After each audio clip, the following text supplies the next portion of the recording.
সেখানে রাজ্য সম্পাদক মণ্ডলীর সিদ্ধান্ত প্রতিকুর রহমান শত্রু শিবিরে যোগ দেওয়ার জন্য এবং পার্টি বিরোধী কার্যকলাপে লিপ্ত থাকার জন্য তাকে আমরা বহিষ্কার করছি। এখন যে পথ বেছে নিয়েছে বাংলাদেশী পথ ছেড়ে, সেখানে সে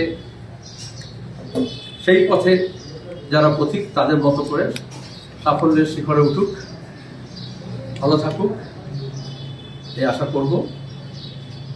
এবং a man is known by the company he keeps, so let him enjoy his new company. বৈপ্লবিক কর্মকাণ্ড যখন পরিচালনা করে পৃথিবীর যে কেউ, তখন সেখানে তার আবেগ কাজ করে। কিন্তু যখন সংগঠন তৈরি করি, আমরা গঠনতন্ত্র মানি, যখন রাজনীতি আমরা করি তখন কর্মসূচি মানি এবং আমাদের শ্রেণী স্বার্থ এবং শ্রেণী ঐক্যকে দেখতে হয়।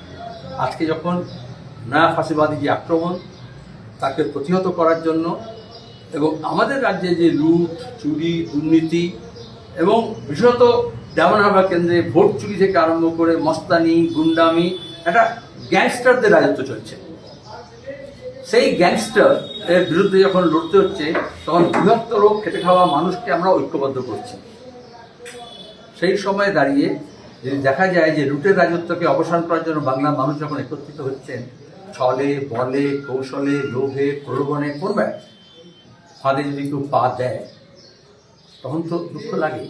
তোমার নিজেরই যদি পথ চলতে গিয়ে যদি পচা শামুকে পা কেটে যায় পুকুরে নামতে গিয়ে, তোমার দুঃখ লাগবে না?